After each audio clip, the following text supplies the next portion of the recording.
শাকিব খানের যে অবস্থান এবং শাকিব খানের সাথে পেয়ার করার মতো এখন অবস্থা সবাই চাইবে, কিন্তু কাকে নিলে কৌতূহলী হয়ে উঠবে, দেখার আগ্রহ জন্মাবে, ঠিক সেই সময় শাকিব খানের সাথে রায়হান রাফি যোগ করলেন জয়া আহসানের নাম। জয়া আহসান বিভিন্নভাবে নিজেকে এক্সপেরিমেন্ট করেছে। ঠিক এই সময় শাকিব খানের সাথে জয়া আহসানের কেমিস্ট্রি কেমন হবে, এটা বেসিক্যালি দর্শক হিসেবে আমারও দেখার খুব কৌতূহল।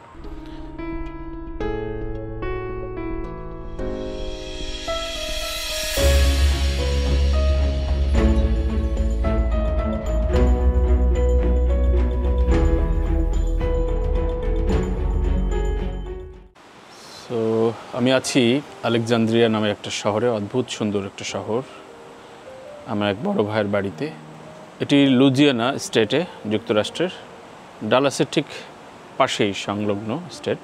সো এখান থেকে ভাবছি যে আজকে সাদাসিধে কথা আপনাদের সাথে একটু কথা বলবো। থাম্বনেলে দেখেছেন যে আমি আজ রায়হান রাফির নতুন ছবি তাণ্ডব নিয়ে কথা বলবো, এবং শুধু তাণ্ডব বিষয় না, আমরা আমাদের চলচ্চিত্র বা যারা ফিল্ম নির্মাণ করে থাকি তারা আসলে কোন জায়গাটায় ফেইল হই, এবং বারবার রায়হান রাফি কেন একটা ছক্কা পেটানোর ব্যাপারে খুবই অগ্রগামী হয়ে থাকে। তাণ্ডবের যেহেতু এখনও রেজাল্ট হয়নি, সুতরাং এখন বলতে পারি না যে ছবিটা কেমন যাবে। কিন্তু দেখেন, শাকিব খানের যে অবস্থান এবং শাকিব খানের সাথে পেয়ার করার মতো এখন অবস্থা সবাই চাইবে, কিন্তু কাকে নিলে কৌতূহলী হয়ে উঠবে, দেখার আগ্রহ জন্মাবে, ঠিক সেই সময় শাকিব খানের সাথে রায়হান রাফি যোগ করলেন জয়া আহসানের নাম। আমি জয়া আহসান শাকিব খানের যে শুরুর দিককার পুনর্দুঃখ প্রেম কাহিনী থেকে শুরু করে সেই সময়ের যে কটা ছবি, তখন জয়া আহসানও একদম অ্যামেচার, এবং শাকিব খান সেই সময় আসলে আজকে শাকিব খান হয়ে ওঠেনি। কারণ বিফোর শিকারির সময় শাকিব খান এবং আফটার শিকারি শাকিব খান আসলে দুই শাকিব খান, এটা খুব স্পষ্ট, এবং এটা আমার মনে হয় আমার দর্শকরাও স্বীকার করবেন। ঠিক এই সময়ে এসে এই দুজনের কেমিস্ট্রি, যখন তারা দুজনে ম্যাচিউরড, এবং জয়া আহসানের জায়গাটা আমি বলবো যে মিডল ক্লাস ঘরানায় অদ্ভুত রকম গ্রহণযোগ্যতা পেয়ে আসছে এবং পেয়েছে। এখন পারিবারিক কোনো ছবি থাকলে, আমি অনেক পরিবারের কাছে শুনেছি, এখানে আমার রাজ হামিদ ভাই সান ফ্রান্সিসকোতে থাকেন, বাংলা ছবি নিয়ে কাজ করেন আমেরিকা কানাডায়। তিনি একাধিকবার বলেছেন যে জয়া আহসানের ছবি পরিবার যেভাবে ফলো করে এবং যেভাবে আগ্রহ দেখায়, তা অন্য অনেক চলচ্চিত্র বা অন্য অনেক অভিনেত্রীর ক্ষেত্রে সেটা হয় না। তো এটা তো আসলে একজন অভিনেত্রীর প্রাপ্তি। ও এই প্রাপ্তি যখন অনেক দিন হয়ে যায়, তখন একটা ম্যাচিউর জায়গায় চলে আসে। জয়া আহসান বিভিন্নভাবে নিজেকে এক্সপেরিমেন্ট করেছে। ঠিক এই সময় শাকিব খানের সাথে জয়া আহসানের কেমিস্ট্রি কেমন হবে, এটা বেসিক্যালি দর্শক হিসেবে আমারও দেখার খুব কৌতূহল। অনেকভাবেই অনেক রকম ছবি সাজানো যায়, কিন্তু প্রথম আকর্ষণটা, অর্থাৎ যেমন তুফানে যেমন একটা গুড লুক, একটা অন্যরকম ড্যাশিং, একটা full length full to action movie নিয়ে যেভাবে Raihan Rafi look and feel দিয়েছিল, পাশাপাশি তার সাথে মিমি চক্রবর্তী, এবং সব কিছু মিলিয়ে দেখেন প্রথমে হাইপটা ক্রিয়েট করতে হয়। চলচ্চিত্রের জন্য হাইপটা ক্রিয়েট করা খুব জরুরি। তো তাণ্ডবে সেই যাত্রাটা শুরু হলো। আমি বরবাদ নিয়ে খুব একটা বলছি না, বরবাদ নিয়ে আমার ধারণাটা অতটা স্পষ্ট না, কিন্তু আমি আবারও মনে হয় বলতে ইচ্ছা করছে যে Raihan Rafi he is in the good track, মানে বেস্ট ট্র্যাক আছে। কারণ রাফি আসলে পাবলিক পালসটা বোঝেন, এবং ওর প্রশংসা না করে উপায় থাকে না। এখন ছবির ম্যারিট, ছবির গল্প ইত্যাদি নানান ব্যাকরণ থাকে, কিন্তু কমার্শিয়াল ছবিতে মূলত আগ্রহটা, কৌতূহলটা খুব ক্যারি করে, যে আমি ওই ছবির প্রতি কতটা কৌতূহলী, আচ্ছা যাই তো আমি একটু এন্টারটেইনড হই, দেখি তো এটা কেমন করেছে। তো ওই জায়গায় শাকিব খান জয়া আহসান এই জুটিকে আমি বলবো যে বাংলা ফিল্ম ইন্ডাস্ট্রির এখন অবধি এই সময়ে দুজন ম্যাচিউরড অভিনেতা অভিনেত্রী একসাথে করার যে প্ল্যানটা, ইটস ফ্যান্টাস্টিক। এর পাশাপাশি আমি বলবো যে আমাদের চলচ্চিত্রে যেটা হয়েছে, ধরেন বাজেট আছে, বাজেট কাছাকাছি, কিন্তু এক্সপিরিয়েন্স নাই, হুট করে তাকে বাজেটটা দিয়ে দেওয়া হলো এবং সেই ছবিটা করার ট্রাই করলো, কিন্তু হয়ে উঠলো না। তাতে কি হলো, প্রযোজক কিন্তু দৌড়ে ভেগে যায়। এরকম ভেগে যাওয়া প্রযোজক বাংলাদেশে এখন অনেকগুলো, প্রচুর ঝড়ের শব্দ পাচ্ছেন নিশ্চয়ই। সো সেই ঝড়ের বাতাসের শব্দটা একটু আপনাদের দেওয়ার চেষ্টা করি। অদ্ভুত সুন্দর একটা জায়গা আলেকজান্দ্রিয়া।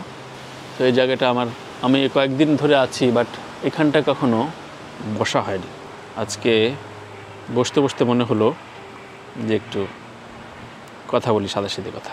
যাই হোক, আবারও ফিরি বাংলা চলচ্চিত্রে। আপনারা কি ভাবছেন সেটি নিয়ে আমি আপনাদের মন্তব্য চাইব। চলচ্চিত্র নিয়ে আমার কৌতূহল দীর্ঘদিনের, এটা নিয়ে যেহেতু কাজ করি, এবং এবারের ঈদে যে কটি ছবি মুক্তি পাচ্ছে, বরবাদ, জঙ্গলি, সিয়ামের জঙ্গলি, আর একটা ছবি মুক্তির অপেক্ষায় রয়েছে, সেন্সরে রয়েছে, আরিফিন শুভ, মন্দিরার, নীলচক্র। এই ছবিটিও মূলত আমি যেই ভাইটার বাড়িতে রয়েছি, এনায়েত আকবর মিলন ভাই, উনি প্রডিউস করেছেন, ওনার হাউস থেকে বেরোচ্ছে। ওনার ফিল্ম পোর্টফোলিও ইজ বিগ, অনেক বড়। আমি আলাদাভাবে মিলন ভাই সম্পর্কে আমার একটা পডকাস্টে নিয়ে আসবো তাকে, সুতরাং আজকে বলছি না। কিন্তু নীলচক্র ছবিটির যে আরিফিন শুভ অনেক দিন পর, এবং ঠিক আফটার জুলাই বিপ্লবের পর আরিফিন শুভর এই ছবিটা আমি প্রিমিয়ার দেখেছি, ছবিটা রিলিজের আগেই দেখাও হয়েছে। আরিফিন শুভর, মানে টু বি ভেরি অনেস্ট, যে আরিফিন শুভর অভিনয় আমার খুব আরোপিত লাগে। মানে সবসময় মনে হয় যেন ছেলেটা খুব দেখতে সুন্দর, হ্যান্ডসাম, মানে লুক অ্যান্ড ফিল দারুণ, কিন্তু অভিনয়টা যেন মনে হয় অভিনয় করছে। সেই জায়গায় নীলচক্রর ওর যে ক্যারেক্টার, তাতে আমি অনেক দিন না, প্রথমবারের মতো শুভর অভিনয়ের ব্যাপারে মনে হলো যে বাহ, মানে একটা ন্যাচারাল অ্যাক্টিং পেলাম।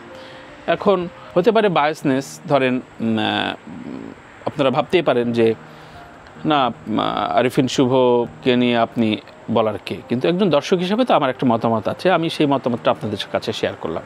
সো নীলচক্র ছবিটি একটা মিড বাজেটের ফিল্ম, এবং এই ছবিটি একটা দারুণ মেসেজ আছে, গল্প আছে। আমি ছবিটা পুরোটা দেখেছি, আমরা লাস ভেগাসে এটা প্রিমিয়ার হয়েছে। প্রিমিয়ার বলতে আমাদের একটা বিজনেস মিটিং ছিল বায়োস্কোপ ফিল্মসের সাথে। সো বায়োস্কোপ ফিল্মসের রাজ হামিদ ভাইয়ের সাথে আমরা ছিলাম, সাথে ছবির কলাকুশলীরা ছিল। সো নীলচক্র ছবিটি যদি ঈদে আসে, তাহলে আমি মনে করি যে প্রহেলিকা যেমন একটা মিড বাজেটের ফিল্ম এবং পারিবারিক গল্প বলার চেষ্টা করেছে, এই ছবিটি সেইভাবে একটা অবস্থান তৈরি করতে পারে। তবে তার আগে আসলে আমাদের জরুরি আমাদের ছবির প্রতি কৌতূহল হওয়া এবং ক্যাম্পেইনে অংশ নেওয়া। ক্যাম্পেইনটা আমরা এত বেখেয়ালি হয়ে যায় যে ভাবি যে ক্যাম্পেইন বোধহয় দরকার হয় না, ক্যাম্পেইনের দরকার কি, মানে আমি এত বড় তারকা নিয়ে ছবি করেছি, সো লোকজন তো আসবেই।